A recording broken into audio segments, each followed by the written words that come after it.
a boy with legs locked in braces, a black woman wearing a stained apron, and an unexpected invitation made in the middle of the most hostile silence in Texas.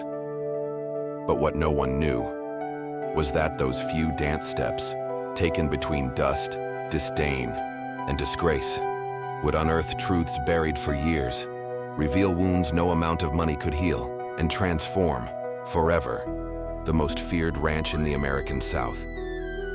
Because sometimes, the gesture that changes the world doesn't come from above. It rises from below, from someone who had every reason to give up, but chose to stand instead. Before we begin, don't forget to subscribe to the channel and leave a like. Thank you. Get ready to be moved by this powerful story. The warm Texas night air seemed to carry the weight of history. Under the orange glow of dusk, the distant hills cast long shadows across McAllister Ranch, a property as vast as its owner's influence. Red dust rose from the tires of luxury trucks as guests arrived in polished boots, tailored outfits, and pristine hats. It was the grand gathering of the cattle heirs, and this year's host was Hank McAllister, a quiet patriarch, owner of 12 ranches, 3 oil fields, and an empire built on sweat, steel, and a discipline that left no room for vulnerability. Inside the great barn-turned ballroom, wrought iron chandeliers hung above rustic wooden tables. The scent of leather mingled with bourbon and smoked meat. A country violin played softly in the background, cradling restrained smiles and political greetings. Uniformed waiters crossed the room discreetly, but one of them stood out. Naomi Carter, the only black woman among the staff. Her gaze was sharp, her movements subtle, and her posture carried more than service.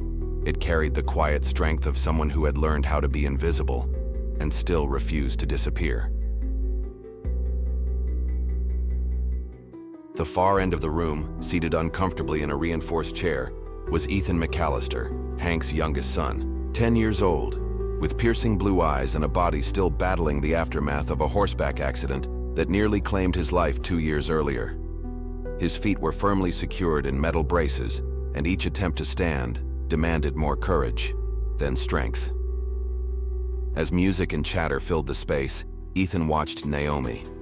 She was pouring lemonade for a woman dressed in dark velvet, and in an unplanned, awkwardly pure gesture, he extended his hand to her, a small gesture. But the effect was seismic. The ballroom fell silent, silverware froze mid-air, conversations died instantly, dozens of eyes turned toward the boy in braces, and the woman staring back, unsure whether to follow instinct or obey the invisible hierarchy of Texas elite. Miss Carter stepped back. The voice of Walter Graves, the event manager, cracked like a whip. "You weren't hired to entertain the guests' children. This isn't a dance hall." Naomi swallowed her indignation. Her eyes met Hank McAllister's, watching from the back of the room, holding a glass of whiskey with a steady hand. He didn't speak, but his eyes tightened. She already knew what that silence meant. And yet, Naomi took a deep breath, slowly removed her work bandana, folded it carefully, and placed it on the silver tray. She then walked to Ethan, knelt gently, and smiled. "I can't dance in uniform, cowboy, but I can accept your invitation now." The ballroom froze once again. Hank stood up abruptly. "What the hell do you think you're doing?" Naomi held his gaze. Her dark, steady eyes cut through the pride of the most feared man in Texas. "I'm simply accepting an invitation and honoring a kind of courage you may not recognize yet." Ethan took a hesitant step. The sound of his metal braces dragging against the wooden floor echoed like thunder in the dead-still ballroom. But Naomi didn't rush him, didn't correct him. She simply matched his pace, step by step, in a rhythm fragile and extraordinary. 3 steps, 3 small miracles. A whisper rippled across the room. A woman leaned toward her husband. "She'll be fired by morning." But in that moment, nothing else mattered. Ethan was smiling, for the first time in 2 years, and Hank, standing there, whiskey untouched, felt a shiver crawl up his spine. Not from rage, but from something he hadn't felt in a long time. Shame. When the music faded, Naomi walked Ethan back to his chair. She bowed slightly in front of him. "Thank you for the invitation, sir. It was an honor to dance with you." As she turned to leave, Hank finally spoke. "Wait." She stopped. "What's your full name?" "Naomi Carter, sir." He repeated it slowly, as if committing it to memory. Then he reached into the pocket of his blazer and pulled out a gold business card. "Tomorrow, 10 a.m., my office, in Austin." The entire ballroom held its breath. Naomi took the card. Her hand trembled slightly, but her eyes remained steady. Ethan gently tugged at the sleeve of his father's jacket. "Dad, why did you do that?" Hank had no answer.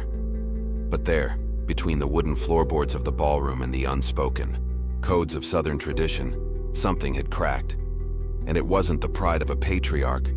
It was the silence of 2 long years, finally broken by a dance. The Texas sun was already burning high when Naomi Carter parked her worn-out car in front of the iron gates of McAllister Ranch. The electronic gate opened slowly, revealing a long dirt road lined with ancient oak trees and white fences stretching endlessly toward the horizon. In the distance, towering like a stone fortress, stood the McAllister Mansion, a limestone structure with bold columns, arched windows, and a veranda that ran the length of the house like a throne built for the king of that land. She stepped out of the car wearing a simple navy blue dress, fitted at the waist with quiet dignity, signaling clearly she had come as a woman, not as a servant. Her black boots, polished with effort, clashed with the dusty ground beneath her. In one hand, she carried a small purse. In the other, the golden card she'd received the night before. She hadn't thrown it away, but she hadn't kept it like a trophy either. She had simply accepted the call, because sometimes the most dangerous doors aren't the ones that close, but the ones that open too late. As she entered the grand hallway of the mansion, she was met by a tall woman with silver hair tied into a tight bun and a face sharp as a blade. Margaret, the housekeeper for over 2 decades, loyal to Hank with a devotion that bordered on sacred ritual. "Miss Carter?" "Yes." "Mr. McAllister is in a conference. He'll see you shortly. Please follow me." They walked down wide corridors adorned with oil paintings of family portraits, men in cowboy hats with unflinching gazes, women with restrained expressions. It felt like walking through a gallery of generations who had never learned to apologize, only to conquer, dominate, and bury the weak. While waiting in a sitting room decorated with indigenous tapestries and mounted trophies, Naomi kept her gaze on the window. The view outside was breathtaking and heavy. Acres and acres of land that belonged to one name, one legacy, one silence. When Hank entered, she turned calmly. He looked the same as the night before, but something about his posture had shifted. Less arrogance, more calculation. "Miss Carter, thank you for coming." She simply nodded. He gestured to a chair.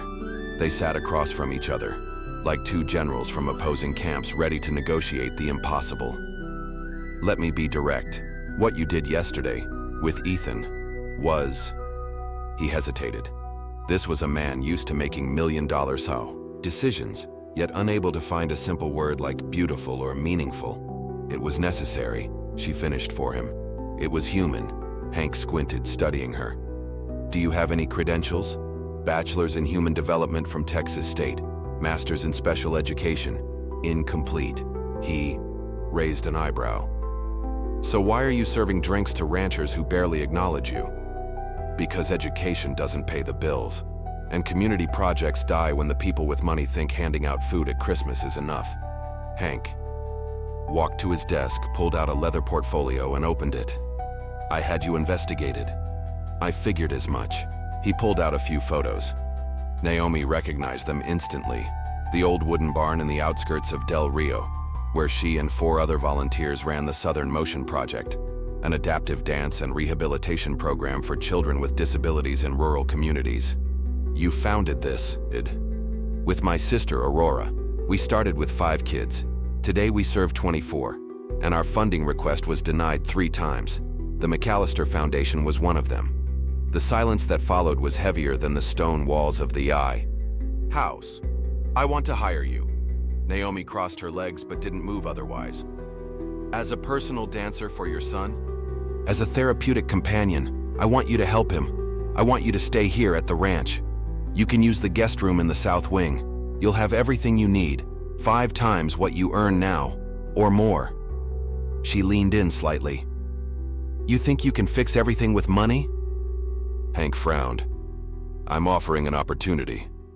You're offering control. The rancher stood abruptly. Do you have any idea what you're turning down? Do you know how many lives the check could change? I know exactly what I'm turning down. A man who sees my skin and my background before he sees my competence. A man who thinks empathy can be bought like cattle. She stood as well, and for a moment, they faced each other. Not as employer and employee, but as 2 worlds that rarely meet. And when they do, no one walks away unscathed. Your son doesn't need me, she said firmly. He needs freedom, space to lead, and you need to learn how to follow. She walked to the door, then paused and pulled a card from her purse. Simple, printed on recycled paper. She handed it to him. Southern Motion, classes every Tuesday and Thursday at 4 p.m. First session is free. The choice is yours, Mr. McAllister. But know this, real change doesn't happen when you command. It happens when you listen. Without waiting for a reply, Naomi walked out. On the porch, a dry wind swept through the trees, and Hank McAllister, a man used to giving orders to hundreds of men, stood frozen, with a card between his fingers and a question cutting through his soul for the first time in years. What if she was right? The aged wooden barn creaked under the afternoon wind, as if every nail in its beams carried an old story of abandonment. It was here, in this makeshift space on the forgotten edge of Del Rio, that real change began. Not through speeches, not through donations, but through movement, through children who had never been seen, dancing as if the world had finally made room for them. In the corner of the room, a banner hung with hand-painted letters. Your rhythm. Your rules. It was Tuesday, 3:47 p.m., when Naomi Carter saw the headlights through the window. A sleek, black SUV pulling up beneath the shade of a tall eucalyptus. She didn't need a second glance to know who it was. No parent here drove a Cadillac Escalade with tinted windows, diplomatic plates, and a nervous driver. She crossed the room toward the door with calm, steady steps. Around her, children with braces, crutches, wheelchairs, and DIY prosthetics warmed up to the beat of soft percussion. It was chaos. Beautiful chaos. And there, in the middle of it all, stood Ethan McAllister, wearing his modified boots, his eyes alight, and that same quiet determination from the night of the dance. The car didn't move. He's not getting out, murmured Aurora, Naomi's sister, adjusting the colorful scarf around her head. Men like him don't cross invisible lines. They expect the world to adjust to them. But Naomi stood firm on the threshold, arms crossed, eyes steady, and then, surprising even the hot wind pushing through the barn's cracks, the car door opened. Ethan stepped out first. He didn't ask for help. He adjusted his braces, steadied his posture, and with slow, deliberate steps, walked toward the barn as if crossing sacred ground. Right behind him came a man in dark jeans, a soft gray sweater, and expensive boots, trying and failing to hide the discomfort of standing on ground he didn't control. Hank McAllister. He entered with a rigid expression, like someone battling every particle of dust, every unyielding gaze, every second of not being the most important person in the room. Naomi welcomed him without ceremony, just a small nod. Welcome, Mr. McAllister. He nodded back, curtly. His eyes scanned the room. Marker-drawn posters, patched-up mats, rubber balls rolling across the floor. Nothing here resembled the polished corridors of his estate. Nothing followed the logic of command. It looks disorganized, he muttered, unable to hide the judgment. It only looks that way because it doesn't follow the structure you're used to, Naomi replied, with a faint, unwavering smile. By then, Ethan had already joined the group, engaging with a girl wearing a red prosthetic. He didn't ask for permission. He just stepped in. "Are you going to join?" Naomi asked him gently. Ethan nodded with excitement, but before he started, he looked back at his father. Hank hesitated. Then, in a gesture small yet unprecedented, he said, "Go ahead. I'll be right here." Aurora walked up to Hank and pulled out a plain folding chair. The first day is always the hardest. For him, for the father. Hank sat down slowly, his posture stiff, as if every inch he surrendered to the wooden seat was a silent confession. "This isn't therapy. It's autonomy," Aurora replied. "It's movement without correction. It's falling, wobbling, and getting back up again. Something traditional clinics don't know how to do." As Ethan moved slowly to the rhythm of the beats, a side door creaked open. An older woman with an ornate cane stepped in. Gray hair, braided tightly, eagle eyes, and the posture of someone who had never accepted being underestimated. "Mr. McAllister," Hank turned toward her. "Dr. Eliana Matos. The very same neuroscientist whose proposal was rejected by your foundation 3 times. You supervise this? I supervise, coordinate, document, and publish. This is research? Applied science. We're studying how adaptive dance and free movement help rewire motor areas of the brain in children with physical trauma." Hank looked around. Nothing looked like science. No biometric monitors, no lab coats. But the children were smiling, and Ethan was laughing. "But why work here? Why are you, Carter, carrying a tray in a ballroom instead of working in a lab?" Naomi stepped forward. "Because no lab would hire me, because no university would fund us, because your foundation ignored our project. You knew who I was that night?" She nodded. "So you planned it all?" "I followed an invitation." Ethan stood up. "I simply followed. If there was any trap, it was your heart that fell into it." Before he could reply, the back door swung open again. Reporters, photographers, lights. "What's going on?" Naomi approached calmly. "We published the first article today with our study results, and we invited the press to see the project. This is our moment, and yours too."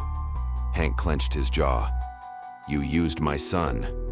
She met his gaze without flinching. "I used a chance that you denied 3 times and turned it into an opportunity for dozens of children." Aurora appeared with a clipboard. "We have a proposal, a fully equipped center. We could expand this project 10-fold. We just need support."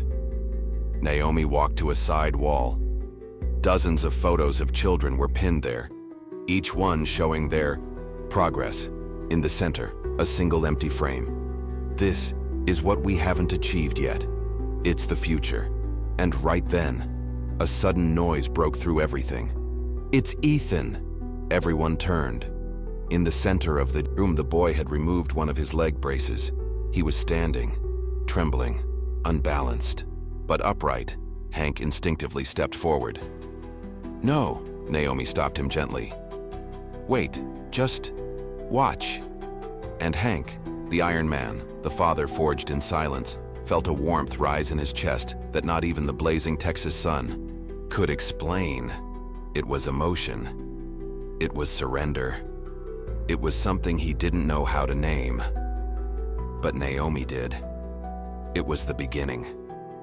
The silence that followed Ethan's step was more deafening than any explosion. For a moment, the entire world seemed to hold its breath. The children were still, the volunteers frozen. The camera crew had their lenses locked, unsure if they should keep rolling, and Hank McAllister, the man used to sealing deals with cold handshakes and slashing budgets without blinking, stood in the middle of the barn with tear-filled eyes, a shaken soul, and the overwhelming certainty that, for the first time, he was no longer in control. His son had taken a step, and no one, not the best therapists, not the elite surgeons, not the highest-paid consultants, had led the way. Only Ethan. driven by an internal impulse no medical report could ever measure. The crowd didn't cheer, didn't applaud, because they knew. They had just witnessed something intimate, sacred, almost holy. Those silent tears rolling down Ethan's face. Yes, he was crying. Weren't tears of pain. They were something far deeper. Release. But it only took one question to break the spell. "Mr. McAllister?" A reporter with a wrinkled shirt and sharp eyes stepped across the room, microphone in hand. "Can you comment on your presence here today? And is it true your foundation rejected this project 3 times? Hank was caught between two worlds. On one side, his son, a boy who had just proven that life still pulsed beyond limitations. On the other, cameras, flashing lights, and a world eager to document any crack in his image, any sign of weakness. Looked at Naomi standing beside Aurora. Both held their ground. But the tension was undeniable. Naomi wouldn't back down, wouldn't flinch. She knew this moment was the summit, built from fragments of hope, held together by grit and sleepless nights. The old Hank McAllister, the empire of leather pants and felt hats, would have walked away silent and ordered it all erased. But that man was no longer standing there. "You know what's hardest for a man in my position?" The question, spoken low and gravelly, rolled across the barn like a muffled thunderclap. The reporter hesitated, confused. Hank stepped forward, adjusted his hat, and took a deep breath. "Admitting I was wrong." Silence. Those words, so short, so absurdly simple, dropped like a stone into a pond of pride. A billionaire, a rancher, a symbol of power, confessing failure, on camera, before strangers, and his own son. He went on. "The McAllister Foundation did reject this project not once, but 3 times. And it was a mistake that cost me time, growth, and my son's smile." He looked at Ethan, who now watched with the same intense focus he had used to take that step. His eyes were shining, not from physical strain, but from being truly seen. "Which is why I'm here to announce..." The flashes erupted, phones were raised, social media feasted in real time on every syllable. "That the McAllister Foundation is committing to fund the Southern Motion Project for the next 5 years, and beyond that, we will build the first dedicated rehabilitation center based on the methodology developed by Dr. Eliana Matos and Ms. Naomi Carter." The barn erupted, not in celebration, not yet, but in shock. Aurora covered her face with both hands. Naomi didn't move. Then, Hank raised his voice slightly. "With one condition. Everything stopped. That Ms. Carter retains full autonomy over the project, her team, her methods, her vision. No corporate interference, no branding adjustments, no deceptive publicity. This project doesn't belong to me. It belongs to the children, and to them, it will be given." Chaos followed. Reporters rushed in. Volunteers wept. Children tried to understand what was happening. Aurora gripped Naomi's shoulders, barely believing. And Ethan, right in the middle of it all, was walking.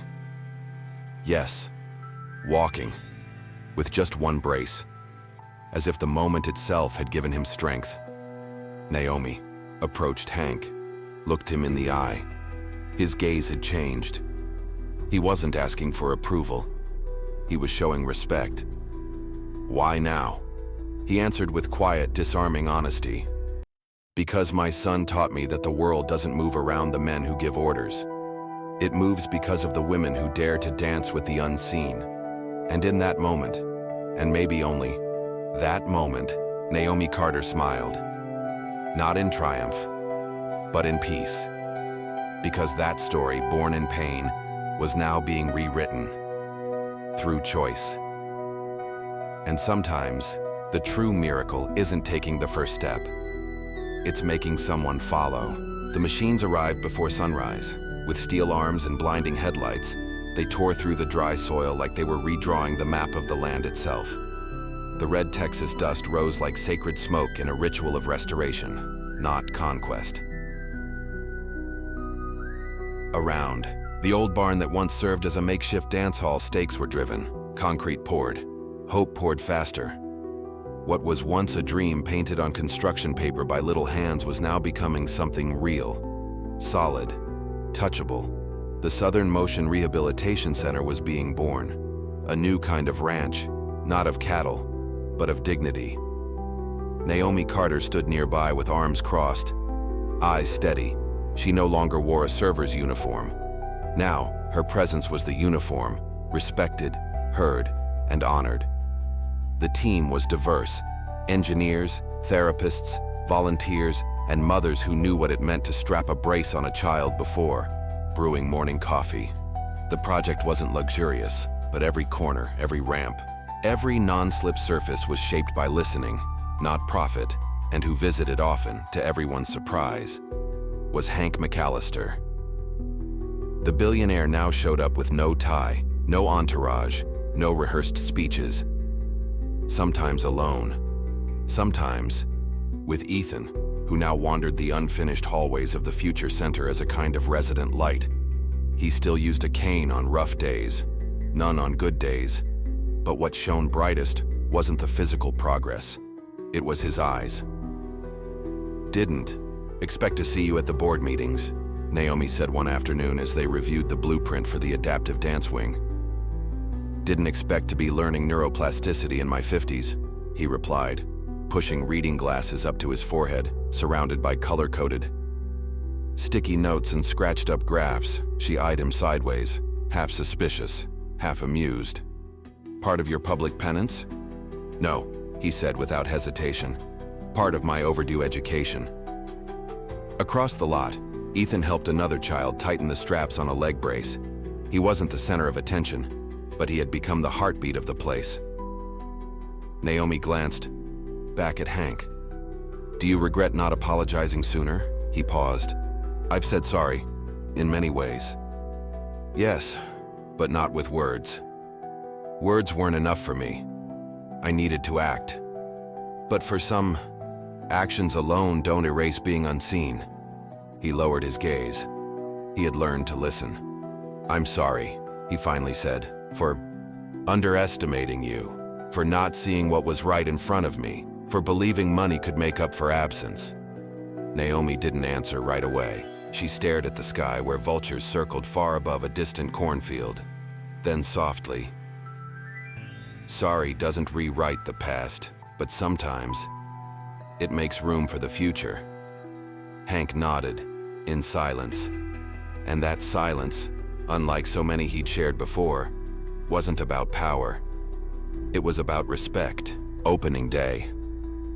At the main entrance, an arch made of white linen and wildflowers, sunflowers, lavender, daisies, welcomed a crowd rarely found in the same room. High-end reporters, mothers with babies, politicians who didn't quite know what they were witnessing, and above all, children. Children with braces, with scars, with stories, but all of them smiling. Naomi Carter stood beside Aurora, holding a worn clipboard and a quiet smile. No makeup, no heels, but she owned the space, not as a star, but as the quiet root holding the tree. She didn't seek the spotlight. She stood at the edges, just like always, only this time, by choice. Ethan McAllister was the first to enter the activity room, wearing only a light stabilizer on his left ankle, eyes alert, steps steady, not for himself anymore, but for others. He led a small choreography with 3 children. No synchronized steps, no symmetry, only real movement, authentic, alive. And he smiled. The boy who once feared to move, now led. "He doesn't need you to hold him anymore," Naomi said softly, stepping beside Hank McAllister, who stood a few meters back, quietly observing. The old rancher, clean jeans, plain white shirt, a cap with the center's new logo, looked smaller, or maybe just more human. "No," he replied, "but he still needs to know I'm nearby. That's a crucial difference." She nodded. The answer wasn't perfect, but it was honest. A reporter stepped forward with a microphone. "Mr. McAllister, how do you feel seeing your son's progress?" Hank looked at Ethan, who was now helping a younger girl spin in her motorized chair to the rhythm of a tribal beat. His eyes filled with an emotion he had learned not to hide. Proud. Pause. Not for what he overcame, but for what he built for others. He didn't just learn to walk. He taught many of us how to move forward. The journalist prepared another question, but Hank stepped forward looking straight into the camera. And if you ask me what the biggest lesson of this journey was, he took a deep breath. I learned that true leaders aren't the ones who point the way from horseback or behind a microphone, but the ones who have the humility to come down, to walk alongside, or to let someone smaller show a better way. The crowd applauded, but Naomi didn't clap.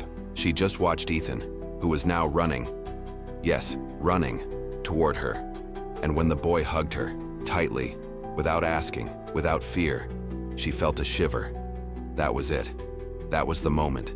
There were no trophies, no awards, just a hug, and it had all been worth it. If this story touched you, if at any moment you saw yourself in Naomi's shoes, or Ethan's, or even Hank's, share this video with someone who needs to hear it, because it's not always about winning. Sometimes, it's just about taking the first step. Subscribe to the channel for more stories that prove real transformation doesn't happen through grand speeches, but through small acts of courage. And if you've ever taken a step that changed your life, or someone else's, tell us in the comments. Your story might be the next one we share.